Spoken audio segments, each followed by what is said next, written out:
Alrighty. Well, let's get started. First question, the hardest question of all. Just kidding. Okay, what's your name?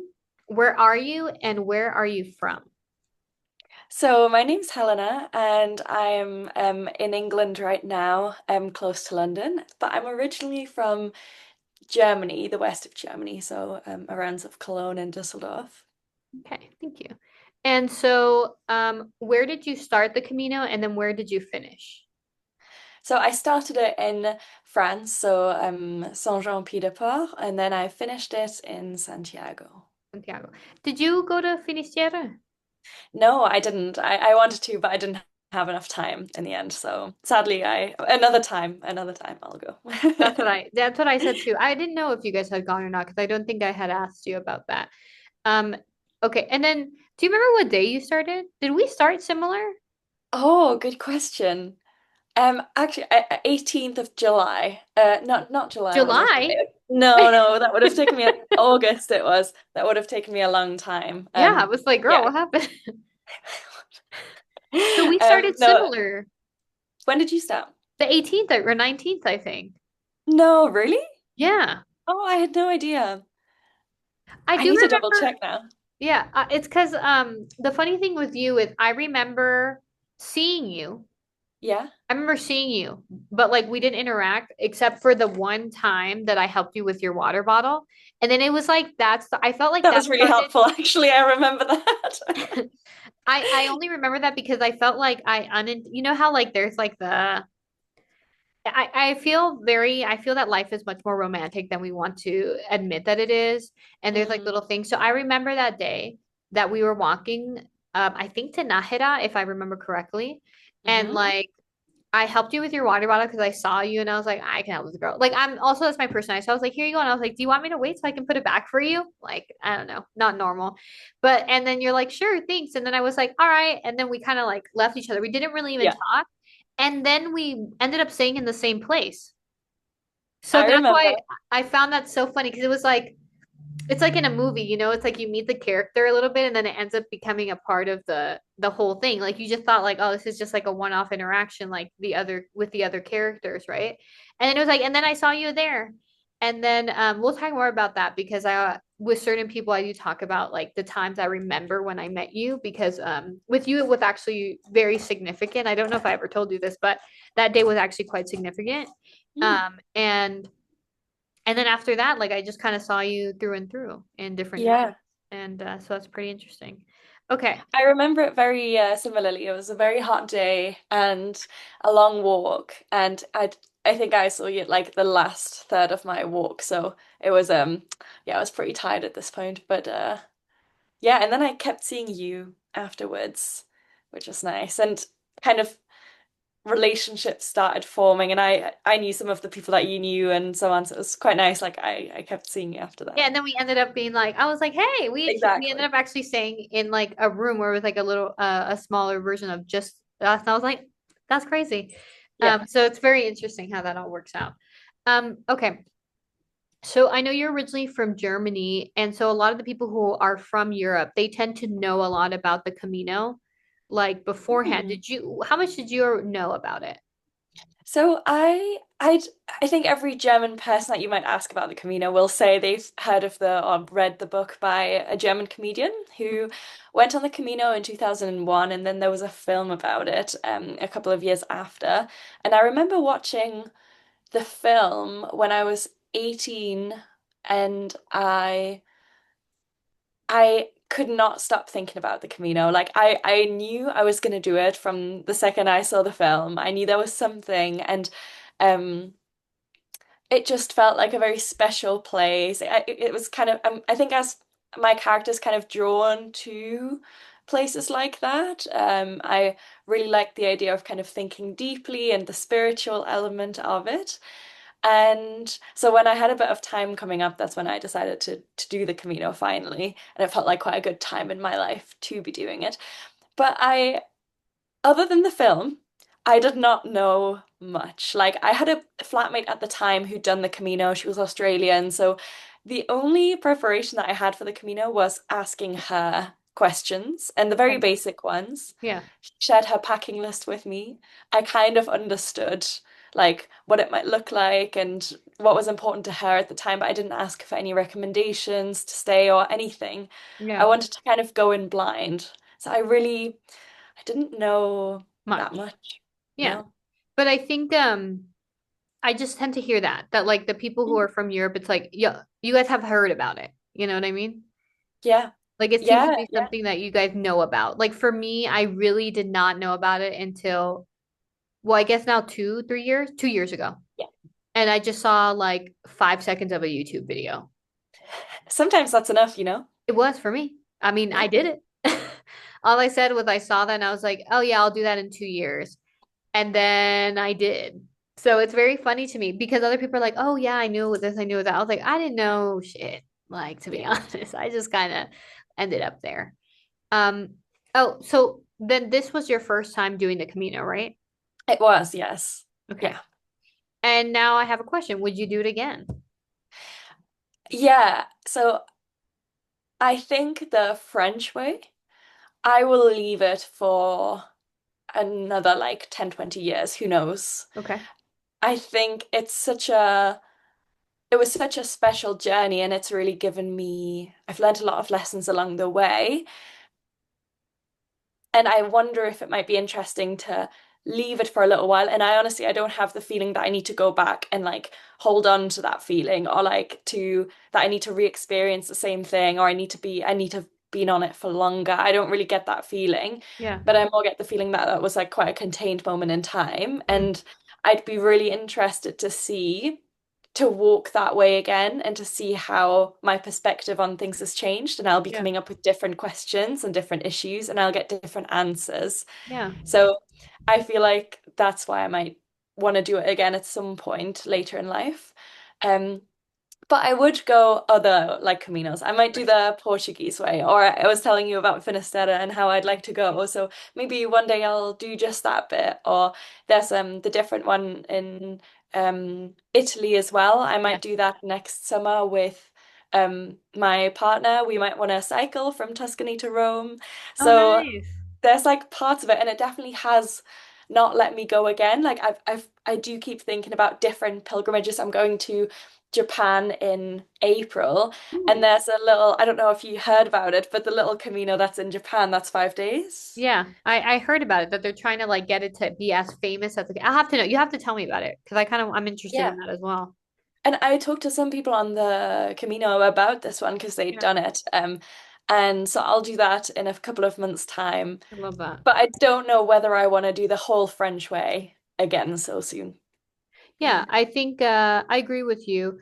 For me, I definitely you got to tell me about the Japan one because I'm Yeah. interested. I might actually I'm looking into the Bologna to Florence. Yeah. There's like the Walk of the Gods or something like that. Yeah. Yeah. So I might do that this coming year. That's the plan. For And me to, that's the I told you about my Australian flatmate who did the Camino. yeah. She then a year later did that walk as Oh, well, well. there you go. So I feel like we I'm not all end original. up, yeah, no, we all end up like in similar places because I feel like once you've done it and you've enjoyed it, it's like you gotta like scratch the itch, you know? Yes.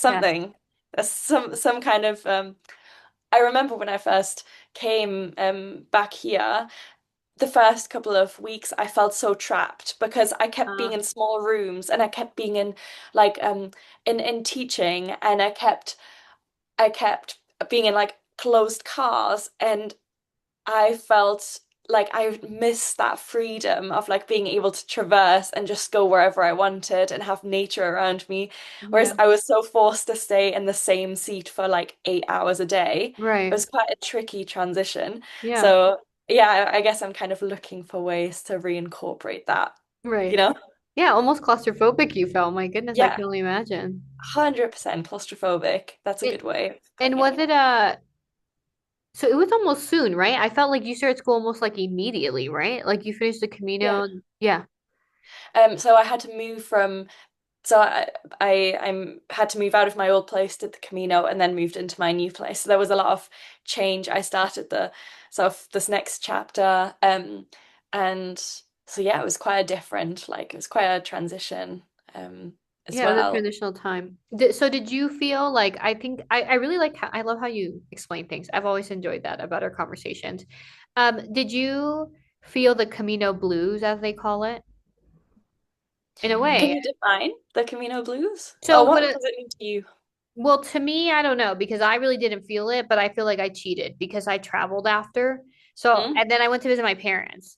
So it's like I went to Rome and then I went to like different parts in Spain and then I went with my parents. So then it was like I felt like I was like having a grand old time. So then when I came back to my actual home, it was like I was already used to like a different routine, you know, so it Yeah. wasn't like such a dramatic change like for you, but a lot of people felt almost like a bit of a depression that Mm? they felt like, you know, that they were missing and that they felt very sad and they felt very alone and like you, claustrophobic, I guess, in many of the that's such an interesting idea to think. Like I can imagine that you would feel like because even I remember going into a car was so weird for me after the Camino, which is like I felt like I was being so dramatic, but I remember getting into a car and I was like, this is weird.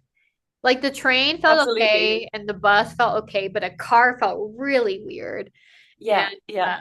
yeah, I don't know. But so did you get a sense of that like more emotionally? Because I know, Yeah. I guess to me, blues almost describes like a depression afterwards. So like a feeling like low mood. And I think because I was so busy afterwards, I had to settle in somewhere completely new. I only knew a few people here. I started this whole new thing that was so like taking over my entire life, and right, they kept telling us, how much responsibility we suddenly had, and right, I think there was a lot of pressure to like just get on with things and right. to just keep on like moving, and to not stay still. And I think that acts as like quite a natural distraction Yeah, from um from that kind of come down of the Camino. right. So I wouldn't necessarily say it was like a blues, but it was a time of like adapting Of lots. course. It was suddenly I had less time to think, I had less time to feel. I wasn't walking as much. So I remember when I came, I had to stretch all the time because the non-movement of my muscles made me feel Right. so uncomfortable. And I felt like I was so used to like walking, and that's how they, got smooth again. Whereas when I came here, I wasn't moving at all. I felt so like suddenly I started going on runs, which didn't last very long, but like, I had that feeling of I need to get out, I need to stretch my muscles because I was so uncomfortable being still all the Yeah. time.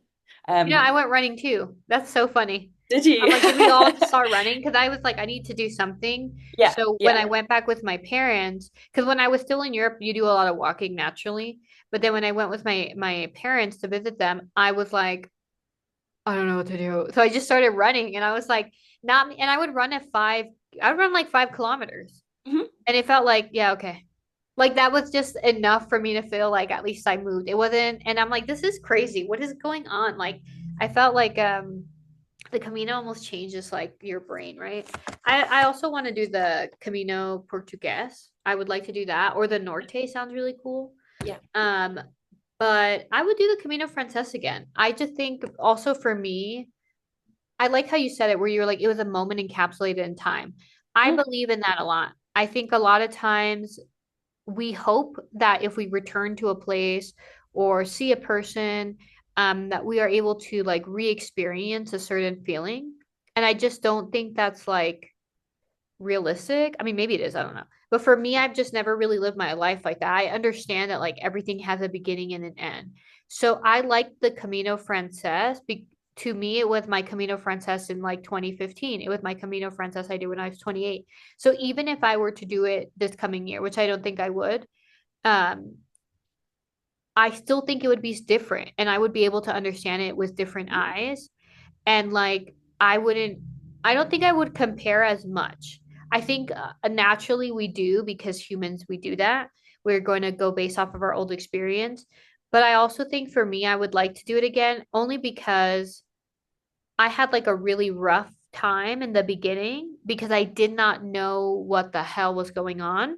So now that I understand, I feel like I could confront it with like a bit more valor and it would allow me to have a different experience versus this experience was very much about struggle for me. Um, and it was a I didn't realize this until I spoke to my aunt, which is, mind you, this was like now 2 months after, and I told her kind of my Hmm. experience, and she was like, I think you just relived your entire life in that month because I told her how it started and I told her all these things. And I was like, 100%. right? Yeah. I didn't think that. I thought it was like I'm experiencing this day to day, but she was like, Valerie, like, I know your life. Like this just sounds like and like I'm religious, so she's like, I think God was like, let me show you your whole life. It's so interesting that you say that because I was thinking the same thing. So when you talked about struggle, so my experience was in the first 3 days of the Camino, I had I got really bad blisters. I couldn't walk in my normal shoes anymore. Um I was in Pamplona, like the first big city, right? You wouldn't maybe expect to be so hurt there, and I had to go to the hospital. I had to stay an extra day. And all of that was quite tricky, like mentally. And I feel like that was really like the hardest part of the Camino for me was that.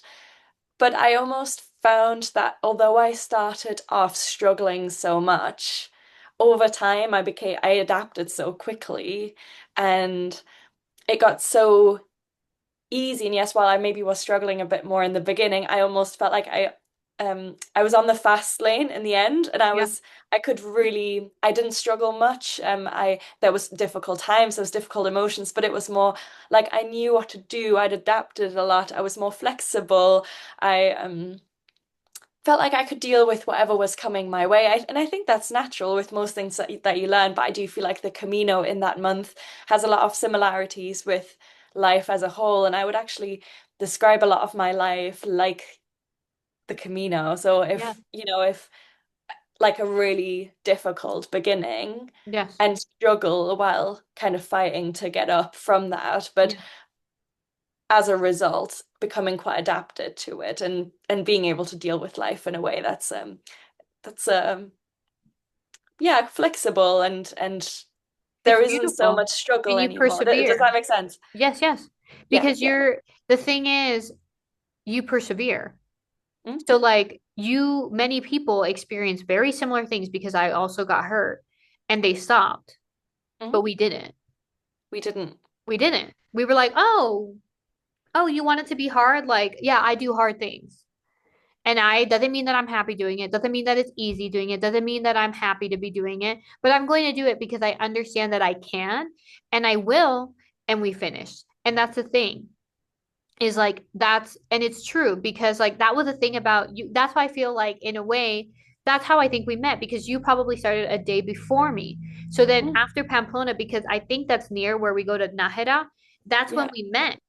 And then I was like, "Are you okay, girl? Because your feet." And then we talked about that for a little bit. And you're like, "Yeah, I had to go to the hospital." And like that's how I was like, "Wow." And then I got worse after because Nájera was the beginning for me. That day was the beginning of my problems. All Um, right. and then like in Burgos was when I had to like stop because I was like dying. And like so it's very interesting because I didn't realize that. I just was like, oh well, you know how life is.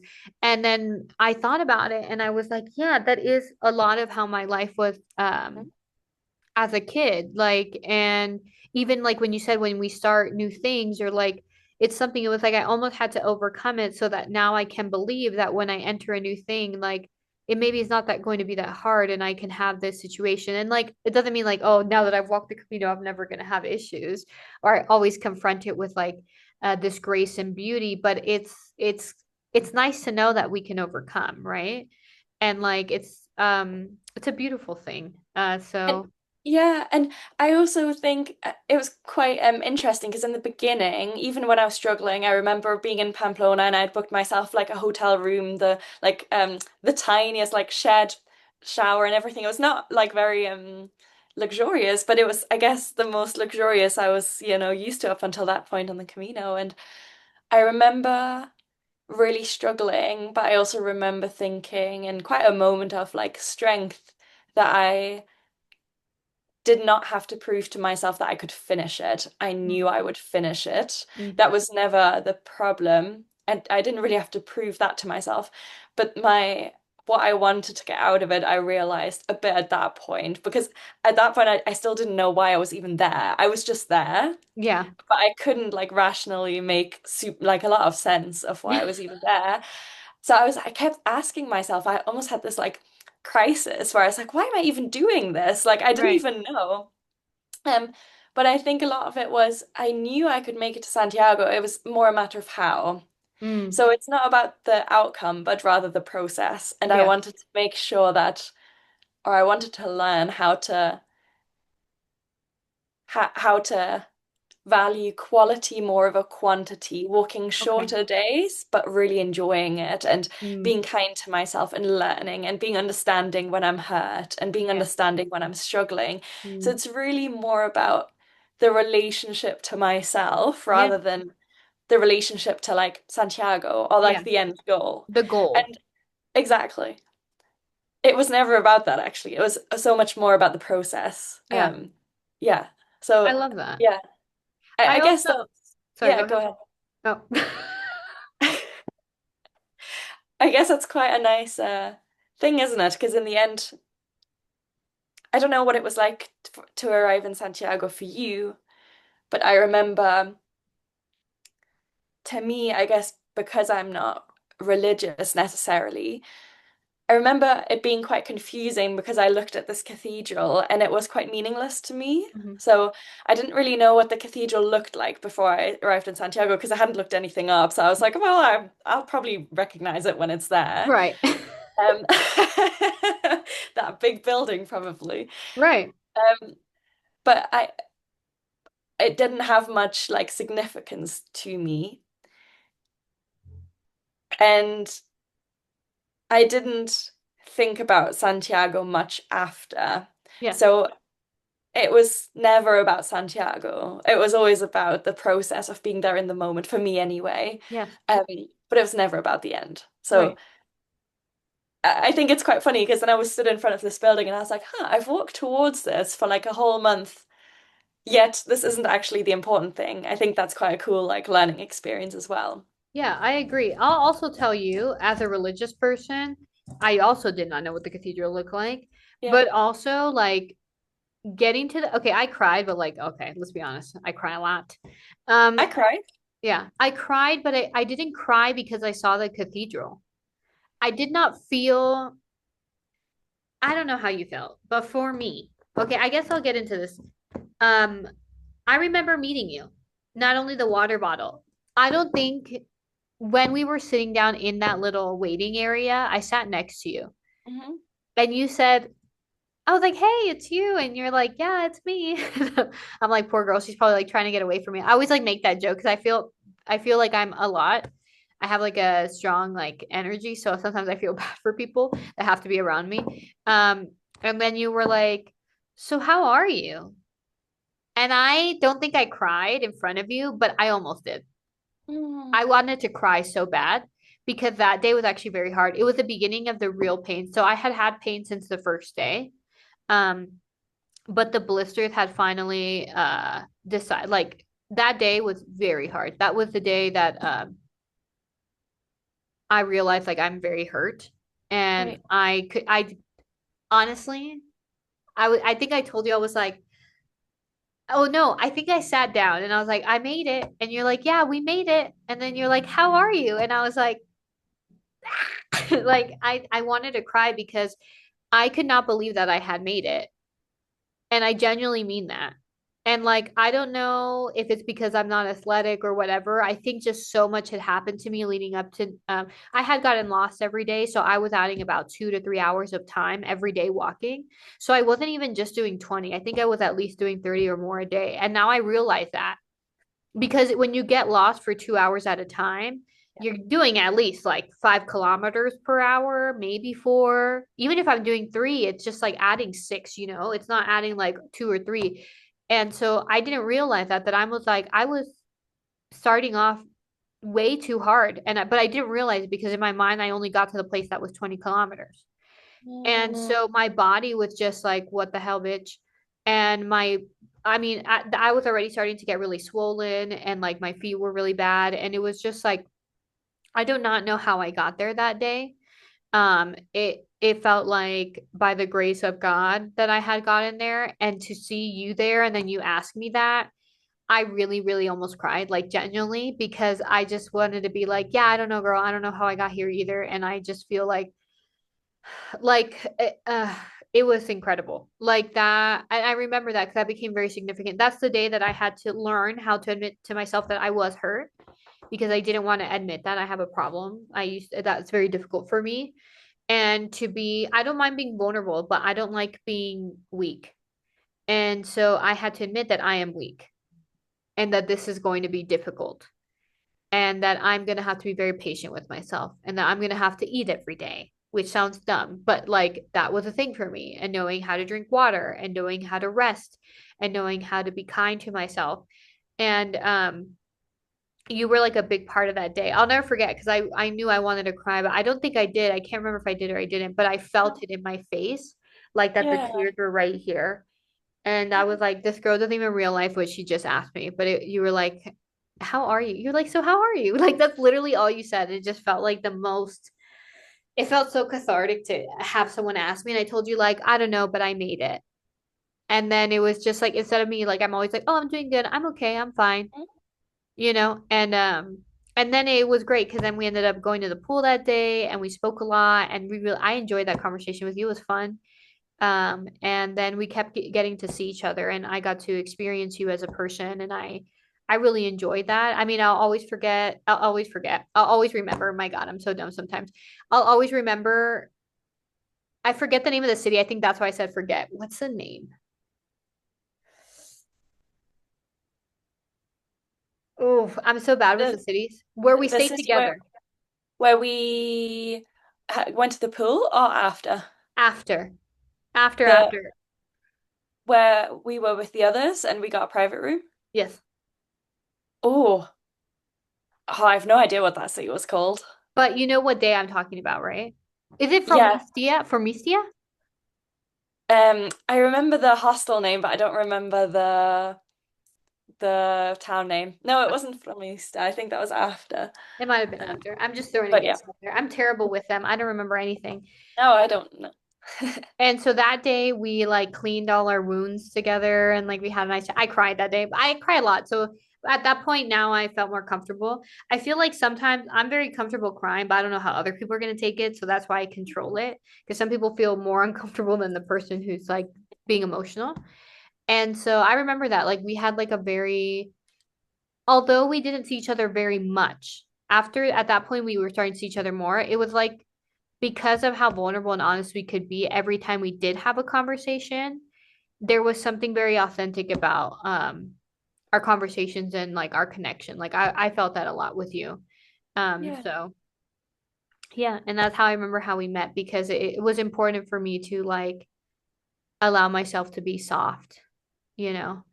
Um and yeah. And I felt like that's what I really took from that night. It was probably one of my favorite nights with the when you were talking about like the it almost when you said that it almost the image that came to my mind was like kittens licking wounds. So like almost like a self-caring act and also like being aware that we're hurt and we need to look after ourselves, but we weren't alone. So Mhm. I liked that I'd had a bit of a rough day that day and I didn't know that you guys were going to stay with me or like in that same hostel.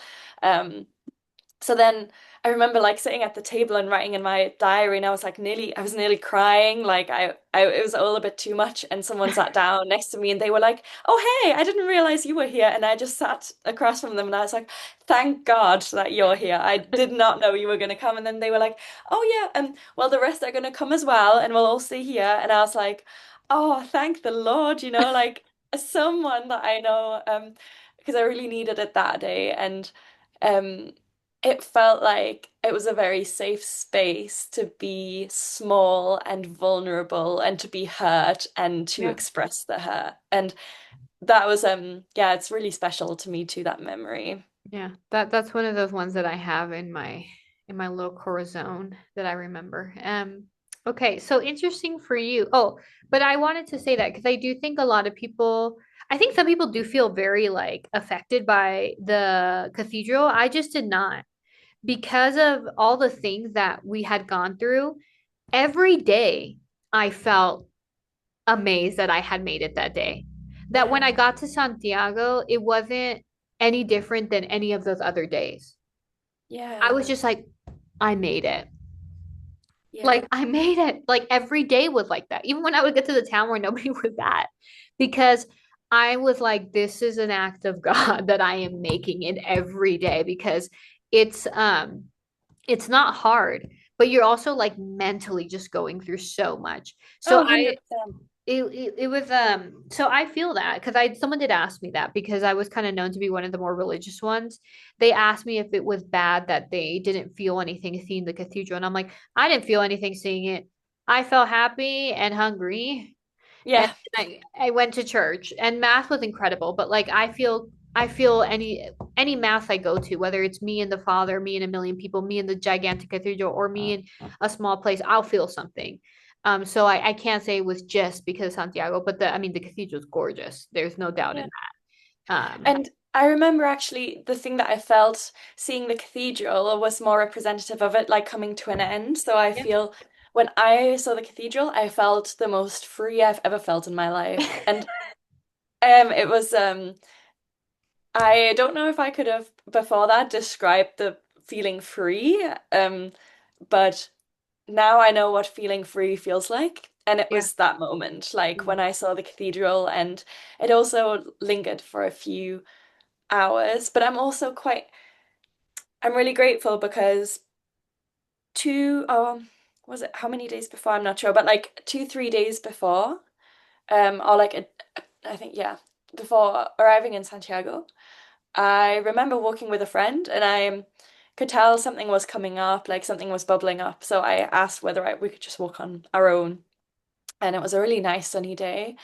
And I remember sitting down and like during the Camino, I got a lot of like, um, instead of thinking and like verbal speech, I got more images Mm. and they were very like feelings based. So they moved if I really felt through the image. I know Yeah. what I'm describing is quite abstract, but it's really the No, only no. way I can Yeah. describe it.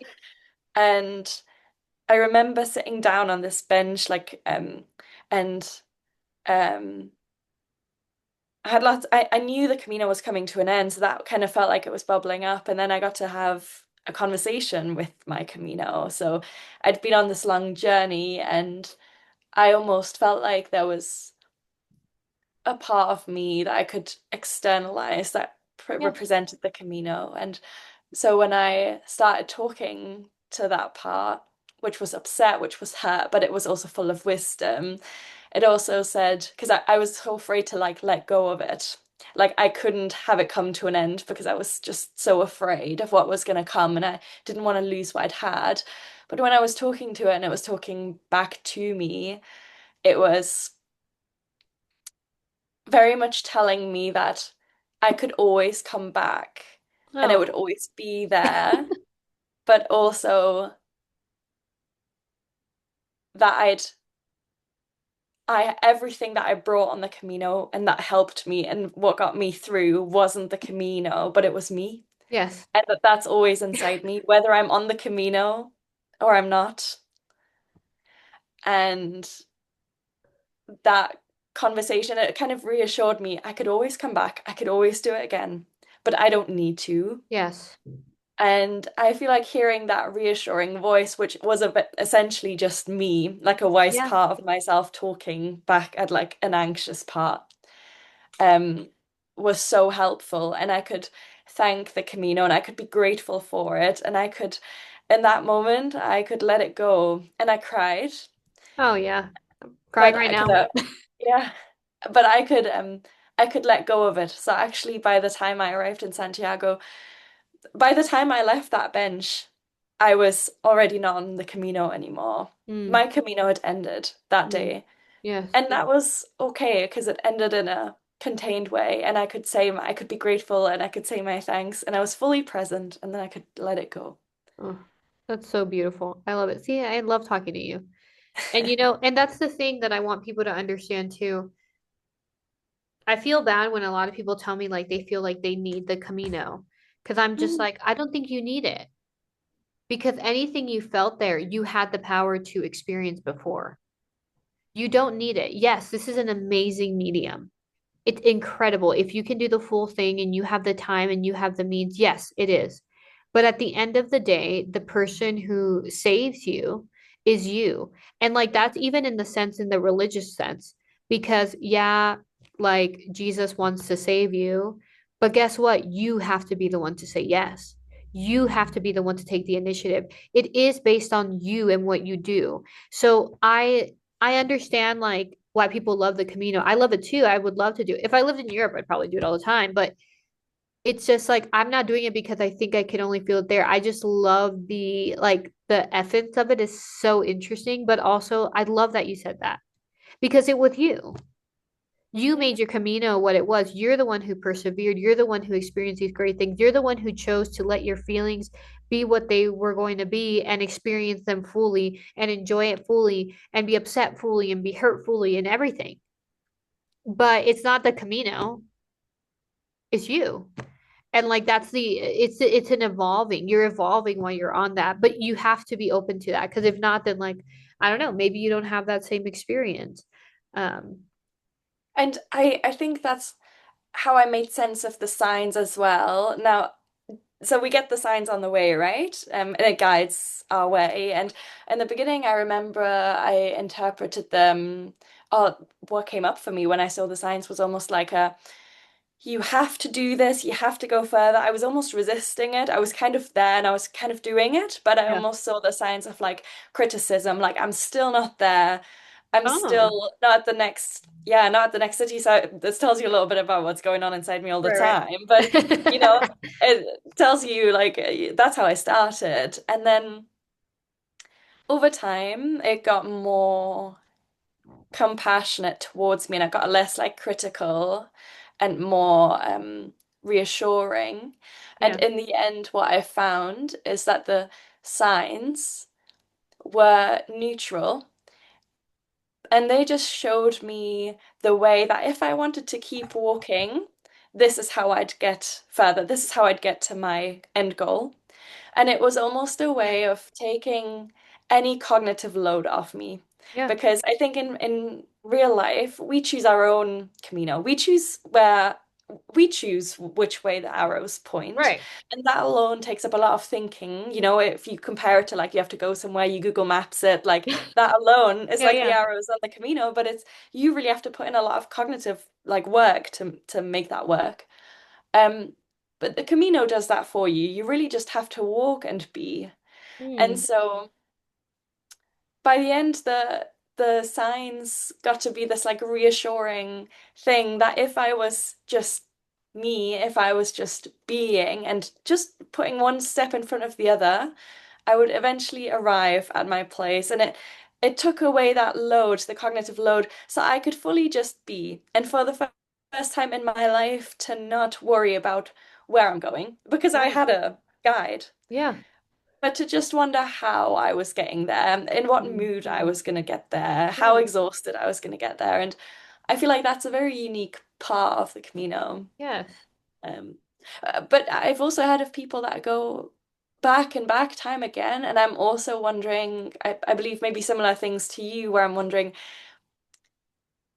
if if the person has that like compulsion to come back, what is it that they're not quite getting from the Camino so they Right. can take it into their life without the Camino? Because let's be honest, the Camino is a very protected part of life. Yes. And we would hope that in this protected part, we have it's a room to grow and to learn so we can take it into other parts of our lives that are less protected Yes. because they're harder. Yeah. So what is it that the person is needing from the Camino to do it again and again, you Right. know? I And yeah, I'm not talking about when you really want to go back just to do it again and to, but when it's more of a compulsion and a it's like I need. need to do it. Exactly. Yes. I Yeah. agree. Because I heard some people, I know a lot of people who are retired do it. So they're like, I got to make sure I'm active and I ain't got nothing to do. So I'm like, makes sense. Yes. Yes, I think that I'm makes like, sense too. I Yeah. agree. But other people were like, it's because I need this. And I'm like, ooh. And I'm like, I don't think it's the worst thing you can need. You could need other things.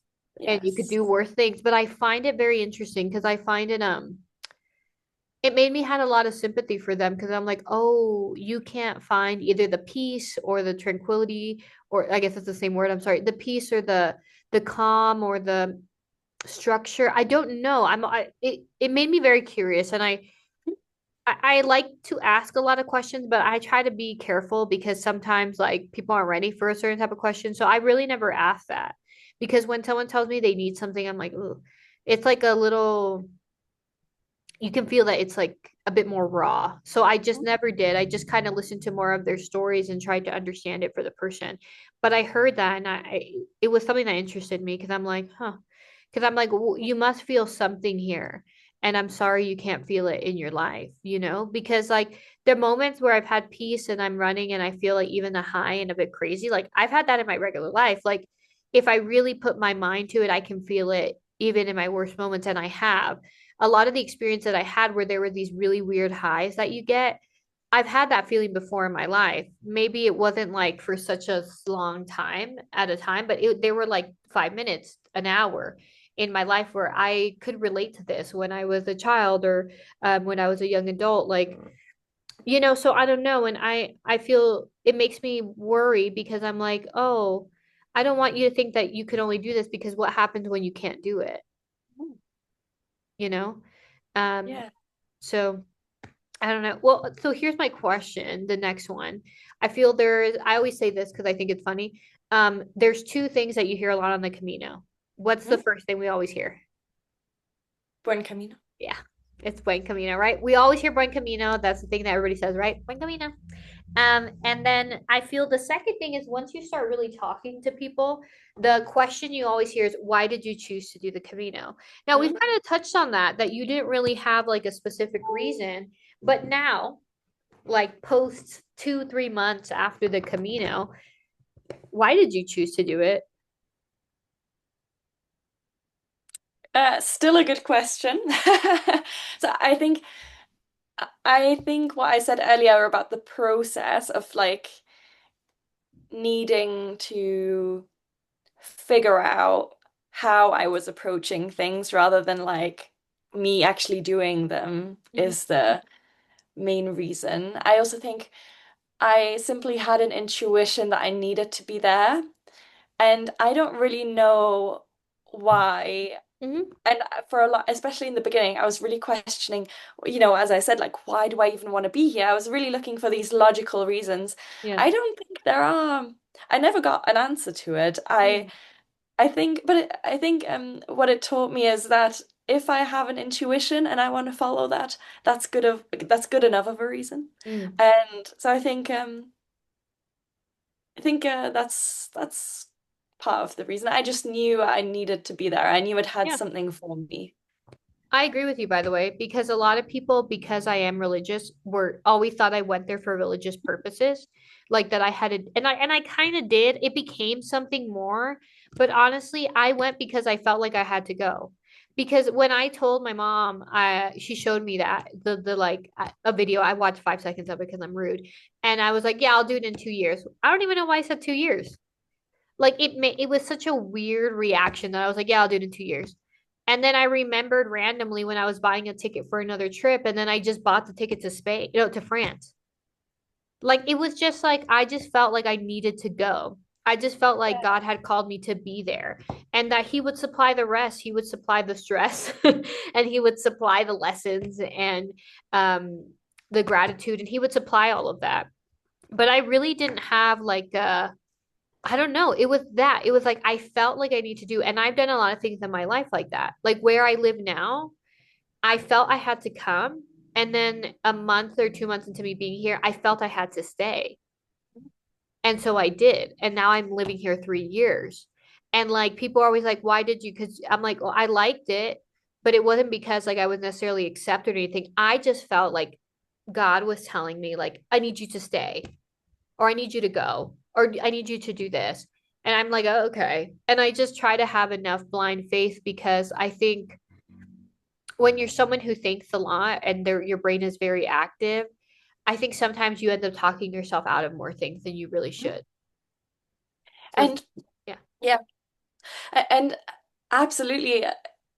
And I think what we're talking about are very like similar, if not like maybe like the same thing. I almost feel like there's a reason why we have gut feeling, right? Yeah. Like there's a reason because let's say we were cavemen, like we needed a gut feeling to tell us, well, let's run away from this Yeah. lion because and even if you stopped to think, oh, why should I run away from this lion? Right.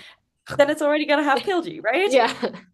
Sure, you could maybe come up with logical reasons, but is that really the point? Probably not. No. And I feel like that gut feeling, it tells us what we should be doing. And I think for a long time, me and I also think maybe in a way broader like society where I am anyway, kind of disconnects us from it a little bit. And I Mm. think we put a lot of emphasis on like the logical brain and making sense of things. Yeah.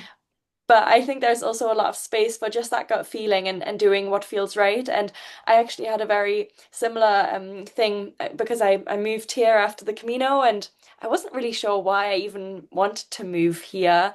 I tried to come up with a pro and con list. I tried to come up with reasons and sure they kind of made sense, but then also sometimes they really didn't. And I was like, I still have no idea why. But I can so very similar as with the Camino, but I made the right decision in coming here. And Yeah. it's not because it's easy, because this No, no, isn't no. easy. Yeah. The Camino isn't easy, but there is just something that feels right about this. And I think that's just enough. Yeah. I don't think I always I think part of what the Camino taught me is like I don't always need to understand everything, but I can just enjoy You what really is there. Yeah, I feel like you really don't. Okay. So the thing is, I wanted to ask about a significant moment, but we've talked about so many things, and I think Mm. you really shared your significant moment when you talked about being on the bench. But I'll give you the question because it is like the one that follows. So if there's another moment that you can think of that was significant for you, or maybe even something that was funny, um, if you would like to share that. But I mean, I don't know. It's based on if you're like, no, I really think the one at the bench or anything like that, we can kind of go to the next one. Um, I'm happy to. I have a few. Okay, go for it. Yeah. Um, I think I don't know if I can remember like exactly, but I do you remember O Sobreiro, like the a high point in Galicia? Yes, yes. And do you know how we had to hike up? Like it was really quite steep. Yes. I think you would have done it the day before me. Think so, yeah.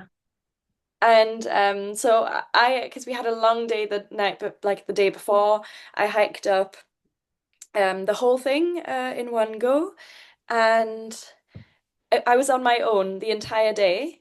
And I could tell something again was like a brewing. Like I could tell there was a lot going on that I couldn't quite put my finger on. And it was a gorgeous walk. Like that Yeah. hike up was so, so beautiful. And I went so early in the morning, so it was like nice and cool. And I remember going up to the top and it just all coming out so suddenly. So I started like crying, like Mm. bawling my eyes out Yeah.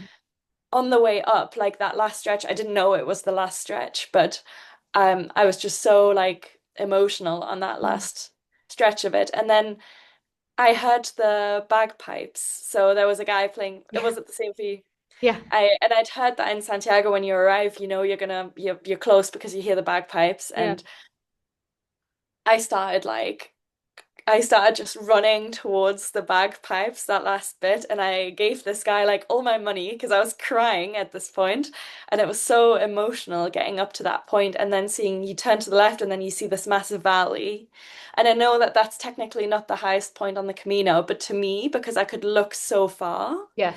to me that felt like the highest point, and I'd just Yeah. gone up, so like straight up the whole day, Yeah. it just felt like the highest point, and I remember. Yeah, like sitting down and realizing that I was in exactly the place where I needed to be. Mm. And that I had found that the goal wasn't being in Santiago, but it was Right. being right there. And that everything, because I remember again, like I got a lot of like visualizations around this time, and I remember like a valley, and the valley was empty, so it was just soil, but slowly there was grass growing and plants growing, and like this massive flower in the middle, kind of telling me, because then I that was the first time I'd ever really heard a voice, and it wasn't mine, and it Right. doesn't have a I don't know that voice, so Right. it's not a specific person, but it was telling me, now you have everything you need. Mm. And that was like incredible. I don't really Right. know what n now you have everything you need. I don't fully know like for what, Right. but it kind of felt like for life. And I don't even know what everything was or Right. now, why now. I just still don't know. But it was so reassuring. And I was just crying there for a long time. Yeah. And then I went into this church and it had a pilgrim prayer. And the first verse of the pilgrim prayer was something along the lines of, now you have arrived. And Oh. it was exactly what I needed to hear. It was exactly what was going on for me in that moment. And I remember like getting my booklet out. I needed a stamp from that church. Oh. And it was so powerful. Right. Hearing that voice that wasn't mine. And I'm well aware that a lot of like what I'm describing sounds like psychosis. It wasn't, they weren't demanding voices. No. They're not like they were also internal. So like that they were mine in a Right. way. Um, I just want to preface that it's none of that. It's very normal to hear those voices. So Yeah. to me, they were such important things along the way. And um they really showed me different parts of myself that I Oh, didn't know existed before. I love that. See, when you share, I always cry. I'm crying again. I love that. That's it's incredible. And I think like you said, you don't always need to know everything, right? So maybe you're not going to realize how helpful that was, and it's going to come like 20 years from now, and that moment will come again, and you'll remember how you can draw from all those experiences because you have everything you needed. Maybe it was the understanding of the struggles or the moment of ecstasy or the laughter or the joy, everything that led up to that, and not just in the Camino, like in your life, right? Yeah. And maybe from there you'll be able to draw the thing. That is so beautiful. That is so, I love it. It's poetic. It's like I live for things like to hear other people experience. To me, I would count that as like one of your miracles of the Camino. Like Yes.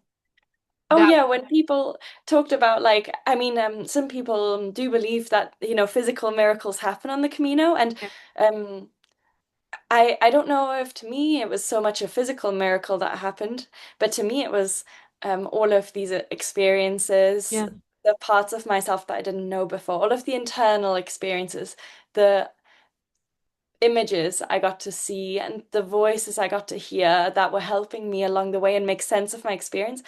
That was the miracle. It was going up to Osobrio and like it raining and me just crying and hearing the bagpipes and like someone reassuring me in that way, like that was such a miracle to yes. me. That is a Yeah, miracle for me is that. yeah, And that's what I think it is. It's you can't explain that. You can't explain why you felt the way that you felt. You can't explain any of that. And that's what a miracle is. And that's just beautiful. Thank you so much for sharing that. Oh, thank yeah, you. I will probably cry about it later. Um, so the thing I wanted to ask you, so you already mentioned it, right? You're not necessarily religious, right?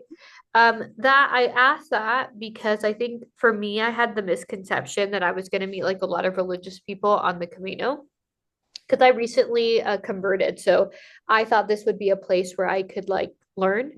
Um, and at the end, I was kind of one of the, in my group at least, I was really like the only religious person. Yeah, even when I was with your guys' group, I was kind of really the only religious person. So I think it's just a good thing to take note of because I just had a different expectation. I didn't care once I was there, but it was just something I had thought. But I do want to talk about the spiritual side of the Camino, which we've been talking a lot about. yeah, So I think I'll just say one thing and then you can kind of take it from here. I think a lot of it is, are you open to this kind of experience or not? I think I've talked to people on the Camino where they're like, they're not looking for anything spiritual, nothing, like not religious or not. They're just not really interested. Something kind of happens to them, but they're not very open to it. I think other people, religious, non-religious, if you're open to it, you tend to have quite illuminating experiences, kind of like what you've described. I just personally think that you cannot avoid it. So if you're open to it, you experience it on a much more deeper, fuller way. But even if you're close to it, I don't think you can escape it. I think it is just you do the Camino, you are going to have some sort of spiritual experience. Now, I don't mean the heavens open and God shines his light on you, or maybe you don't necessarily have a vision, or you don't necessarily have a little miracle. I call them little miracles every day, right? One of the people that we both know, I explained that to her. I'm like, I think for me, I'm just looking for it. I'm looking for God and everything. So like when a breeze hits me, when it's like really, really hot and there's no reason for there to be a breeze, I'm like, praise God. Because to me, that's my miracle of the day because the breeze came when I really needed it. And it felt like a kiss from God or like he caressed my faith, like that's what but that's me. Like I'm not telling you to think that way. It's just that is how I experience my life. And even when things are really hard, I know that like I can look up and be like, okay, okay, like there's like an up. There's like I love that you explained the valley. That's a really big visual thing that is used in like Christianity because it's like in the valley like he will take us out of there. Like, and I felt that. It's like even in my deepest points, like when I feel like I'm deep, deep, deep in this tunnel, I still know there's like this much, just like that much of a little hole of light there.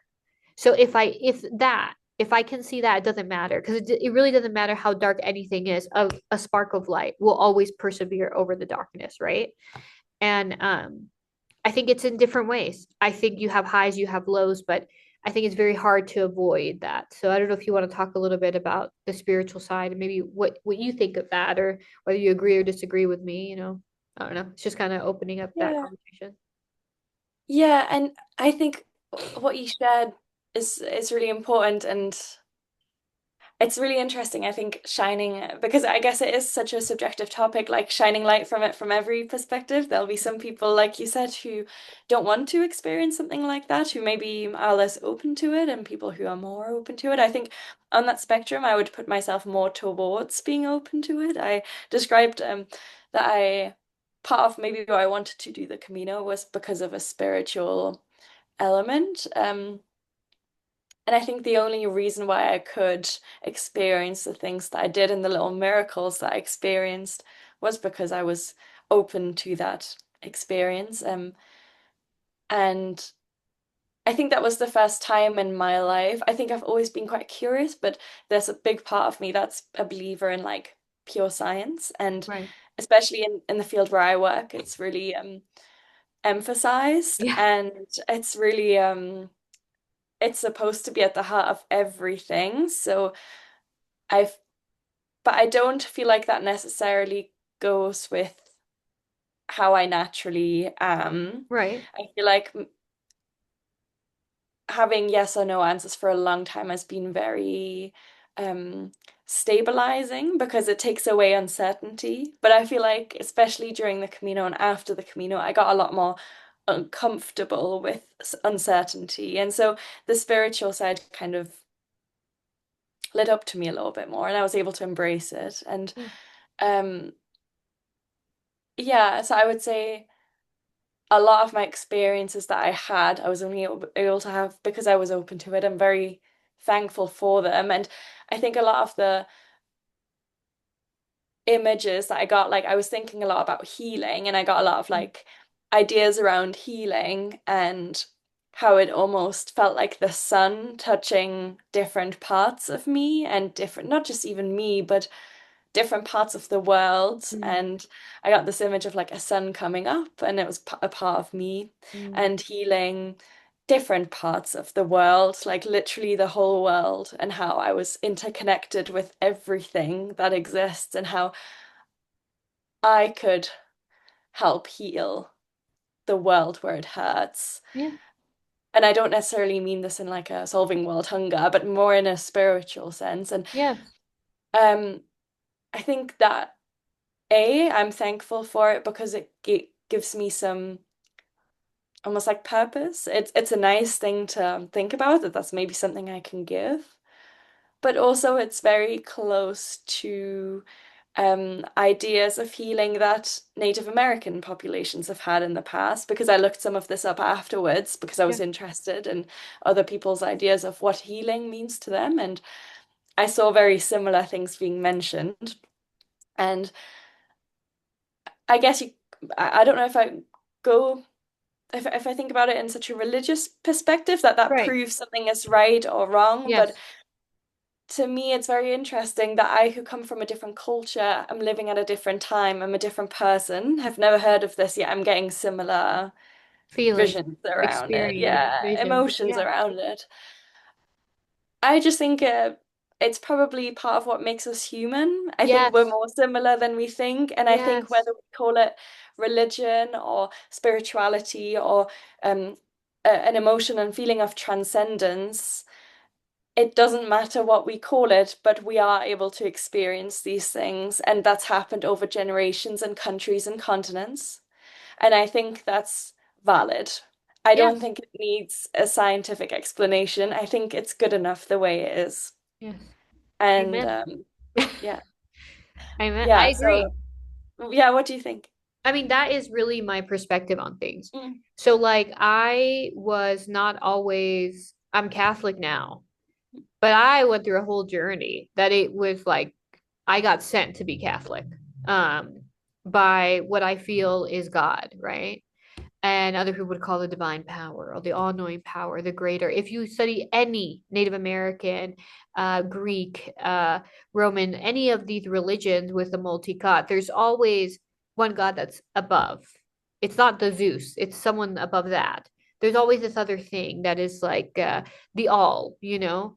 And so that divine energy or the divine, I think, is more used often now with the new age, but for me, it's God. That's the yeah, name I've decided to I abide by. It's we are all spiritual beings. And if you keep denying that, you will keep looking for something. And when you open yourself up to that, it's crazy.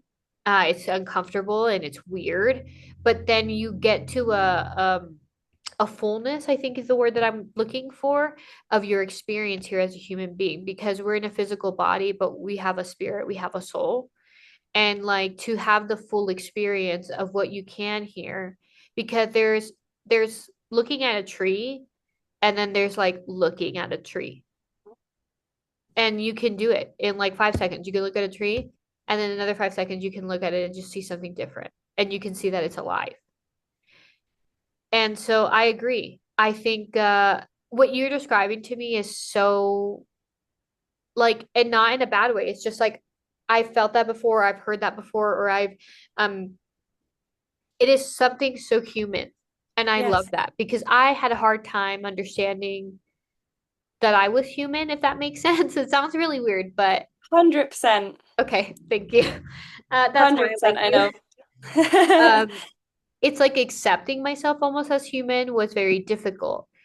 But then and this is why I traveled a lot, because a lot of my family doesn't really do that. I'm one of the few people in my family who travels the way that I travel, in like my outer family as well. And I did it because I needed to know like I wasn't alone. So the more I went, the more I realized everyone's doing the same shit. And like instead of making that maybe make me feel bad, it made me feel really happy. Because then I realized like everyone's just on some BS, because we're actually all doing the same thing. We're all going towards the same thing. And so when you can recognize that, it allows you to connect with people and be more present with them more immediately. Because you don't have to worry about all the other things that, like, depending where you grew up, your society is telling you need to worry about. You don't have to. And like, so many of these things, like you said, is there's a spiritual component to life. And I like what you said. So I really believe, and this is a Catholic belief, so like we believe that like the base of everything is prayer, which prayer is really in the spiritual realm. So we believe, like, for me, like I really believe the reason I converted is because there's like nuns and monks who like they pray all day for the conversion of people.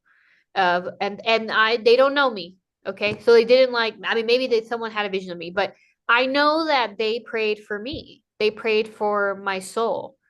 And that's how all the things that ended up leading me to where I ended up, where like I felt like I need to be Catholic, which is such a funny thing because if you know my life from before, it's like, what? Like, I'm like, I know. Like, when people see, I'm like, can you believe it? I'm Catholic. Some people are like, yeah, I mean, I guess I could see it.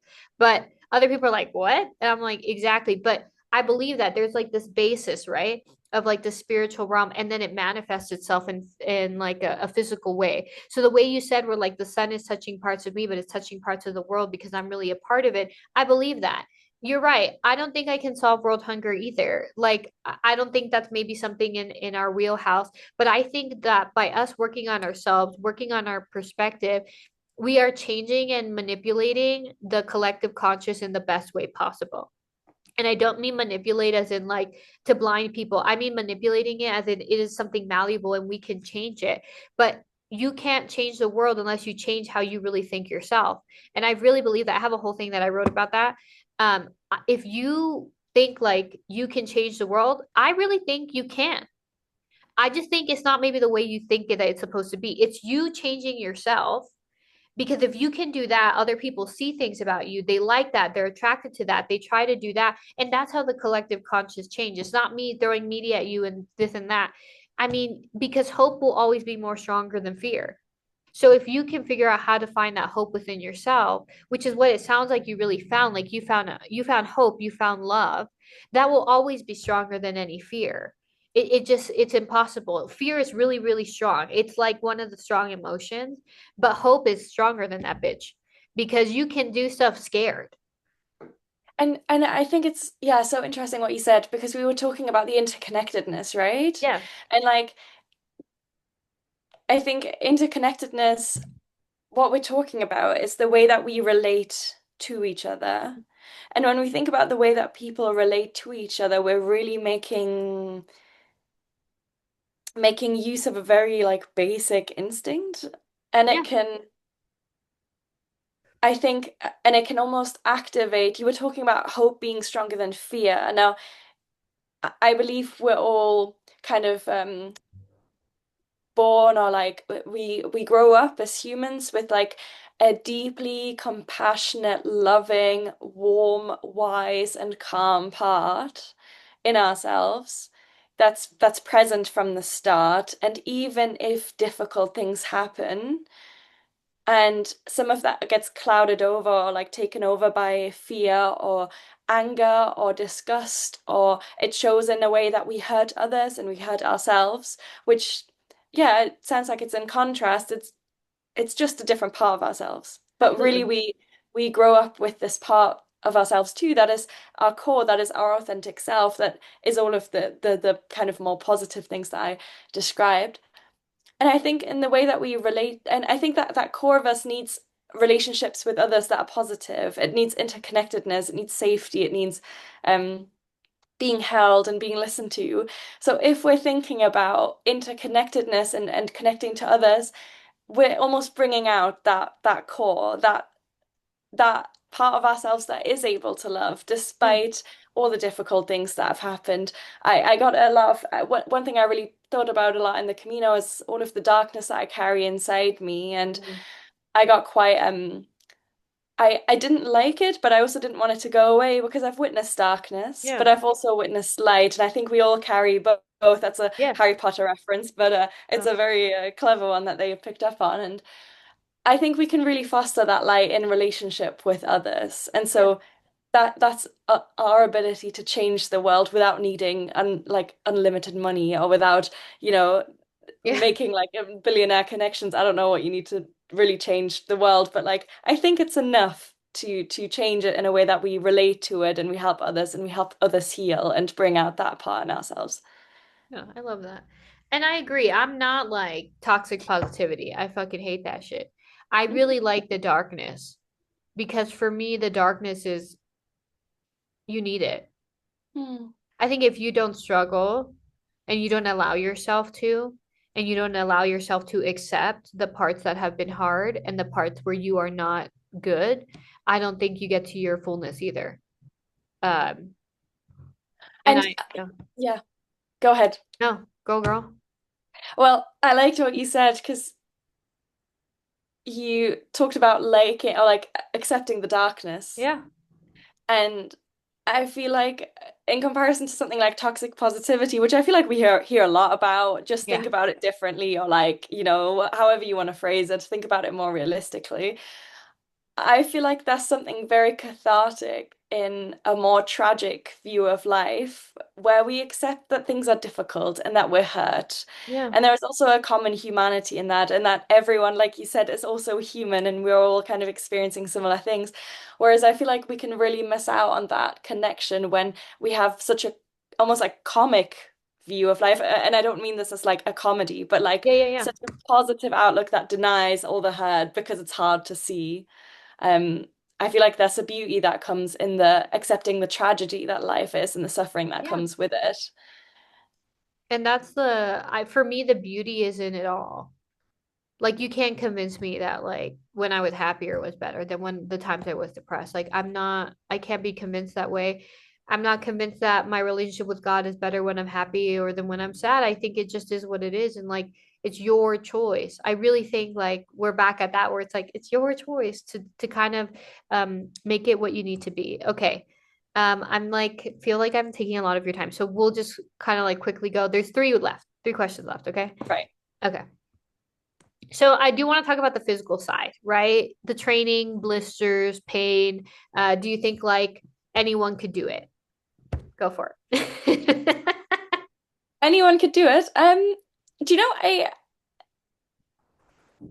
I I want to preface this by saying I don't know every condition, Right. I don't know every sort of medical condition that someone can have, but I think if you can do it in the way that's like, well, you can do it one day at a time. You can do 5 kilometers a day. If you have Right. unlimited time, that's what Yeah. you can do. If you if you need to do even if you need to do a single day of the Camino, I think that's enough to call it a Camino in itself. I don't think it needs to be a random 100 kilometers from Saria, or it needs to be Right. from France. Or I don't really think it matters. I think what matters is the common experience that we share with others that have done the Camino, whatever it looked like for them. Right. Because let's face it, it's not about the kilometers, but the experience. Mhm. And so I think anyone can find a Camino with any sort of ability. And even if it's not in Spain, even if it's like in their local neighborhood, even if it's doing it mentally, like having something similar, like having almost like a mental Camino rather than actually walking, everyone can find ways of doing the Camino in a way that fits them. And we'd all get a similar experience out of it. I think that's very much possible. That's very cute. And then did you train for it physically? No, Yeah. Do you no, think, I didn't think it was going to be difficult. oh, you Well, didn't? I thought like surely I'll be fine, and I wasn't. So that was quite humbling. But I also just didn't really think about it that much. I was like, I've got my hiking boots, and I was like, I've done like parts in the Alps before. I'm sure it'll be difficult, but I was kind of like, I'll take it one step at a time. If it's too hard, I'll stop. If I Right. can do it, I'll keep going. Okay. So I kind of think I didn't fully know I was getting myself into, but I was Right. also fine not knowing and just Yeah. stopping whenever I needed to, which is what I did. Yeah, So, yeah. It is what you yeah. did. And I really like that about you. I think we talked about that the first day we met. Uh-huh. That's how you were doing, and I was like, oh my gosh, I love that. Um, yeah. Um, but you got blisters. Did you get injured any other way, or was it just the blisters? So it was the blisters, and then as a result, I had to wear sandals, which then caused my tendons to hurt. So then I had tendonitis for a long time. Mm, Um, so I think all of that, like, but the blisters started it. It's yeah. then the rest kind of happened. So when the blisters were healed, I had tendonitis. But yeah. All right. Well, um, two questions, I promise, and then we're done. Okay. So the thing that I find interesting about the Camino is I think you can definitely have these very big experiences while Hmm. you do it. And I don't think that I think everyone is really has the availability to have these big experiences. Now, that being said, I think the harder part, or like the second part, or the part two, however you want to see it, is like, okay, you had all these experiences, you learned all these lessons. What are you taking with you now? Like, what do you feel, if there's one, or maybe there's something you want to share specifically, like, is there a lesson that you learned while you were on the Camino that now you're implementing into your everyday life? I think it's quite an interesting one because I heard a lot of people on the Camino say they're not sure, they're afraid of going back into the real world because Yeah, they're not sure whether they can implement anything that they right, learned on the Camino. And I think because of how I went into the Camino, I I didn't struggle with that so much. So I think everything, or most things, I don't really know, but that I learned and that I thought about were so deep and they were so based on emotions rather than my thinking. right. Um, because I think for me, the Camino was really a space for me to feel fully for the first time and feel Yeah, things I was very afraid of feeling. And actually, it turned out I could tolerate it. Um, I think because it was so deep, they talk about the Camino being like the physical part first, the first third, the mind in the second third, and the soul, the third third. I feel like I was always kind of doing all three at once, or right. I felt like I could really do a lot of soul work, and part of the images that came up for me, I believe, were like a way of my unconscious, Yes. like coming up. Um, so I feel like because it was so deep, I actually just feel like I changed as a person, and so Mm, I don't actually need to implement anything because right. I didn't learn anything that needs implementing. I Yeah. just changed, You if that makes transformed. sense. Yeah. It was a transformation. Because that's what it is. It's Yeah. not even change. I think you transformed from your core. There were things that Yes. you were letting go, but it was easily things were being replaced because it was just a transformation of who Helena was meant to be, I think it regardless was of the Camino. so we talked about how I talked about the core that I think everyone has, this Yeah, like quite benevolent, like compassionate core. I think the Camino was feeling through pain that clouded it, so I couldn't always see it. And right, it's really a question of like, who am I? I think something I had, especially in the second third of the Camino, was a question around like, who actually am I? I've experienced a lot of pain and I can feel the pain inside me, but when I take the pain away, what's left? hmm, What is actually me? hmm, And what is the pain that's causing me to do certain things? And I got to heal some of the pain, so naturally the more authentic part could shine through. And that was always there. It just yeah. didn't have a way out. So Oh, it was I nice love, uncovering that. I love that, and that's so beautiful. Because that's a soul thing. Mm, It's not a mental thing. So thank you for sharing that. Okay. Before the last question, mm. thank you, Helena, for your time. I know Thank you. time is the most precious thing we have, our attention and our time. Those are our assets now, especially in this day and age, that are really the most precious and most valuable. So thank you for giving me both of those things. I thank you so much for what you did for me in the Camino, the things you did and that you didn't. I was very happy I got to be there when you got to Santiago. I was like, hey. And I felt like that was such a nice moment. And maybe in the future we'll be able to get to see each other and we can do another one of these in person about who knows what. But thank you so much. And thank you for showing me kindness. Thank you for showing me love. Thank you for being a part of that lesson that I learned that I can be loved just because. And I'm really grateful for you. So that's all I Thank you wanted to say. for sitting here with me and listening to me and giving me the space to talk about it and everything you've done and you've done for me on the Camino. You're a big part of the journey. And I remember seeing you in Santiago and almost being like, oh my God, she's already done it. It almost felt like having someone there who was like, oh, I've seen it all. And it felt so comforting, kind of Yeah. being there and just being I felt like a novice in comparison and seeing everything for the first time and having someone there that was like containing it and that was like, isn't it great? And just like containing that whole situation was really, really good for me to have you there. So yeah, Thank thank you you. for Yeah, that's sweet. Because I remember and I was like, Hey, because I was literally there as you guys walked into. Yeah. I was like, "How's it going?" It felt very funny, and then it felt like crazy because then like all the people you guys knew actually ended up showing up.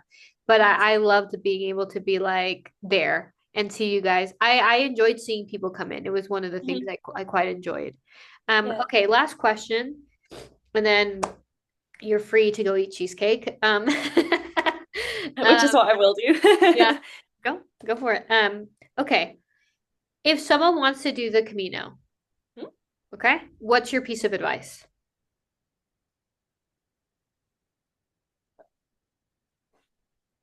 Be And fully. okay, Go I'm ahead, just give gonna your. say, I'll say something. It can definitely be something very deep. It can also be like maybe buy some shoes that are a size and a half bigger. That's always my biggest one because that's my regret because I bought boots that were my size. Don't do that. Yeah. But if it's something more, like be open to living it and let the Camino walk you, I'm open for that. It's really just what you think. What you would tell someone if they're like, "Hey, girl, I want to go on the Camino. What do you think?" I think be open to the process of it. Um, be open to feel fully and to see pain and to take it with you and walk with the pain Mm, and not walk away from it, but take it by the hand and be with it and really feel through it. It'll make changes that are lasting. And I think the Camino is such a good way for us to not get distracted by everyday life and to really try feeling those things that are difficult, but they're ultimately the ones because our feelings in our gut is kind of like our compass in life, I believe, and they really tell you what works for you, what doesn't. mm. So if you can do that, I think it'll be worthwhile. It'll be a difficult time because it's difficult, but it's that's a part of the Camino. Um, and yeah, I think be open to the process. Yeah, thank you so much. Well, thank you. I love you. I Thank love you you. too. And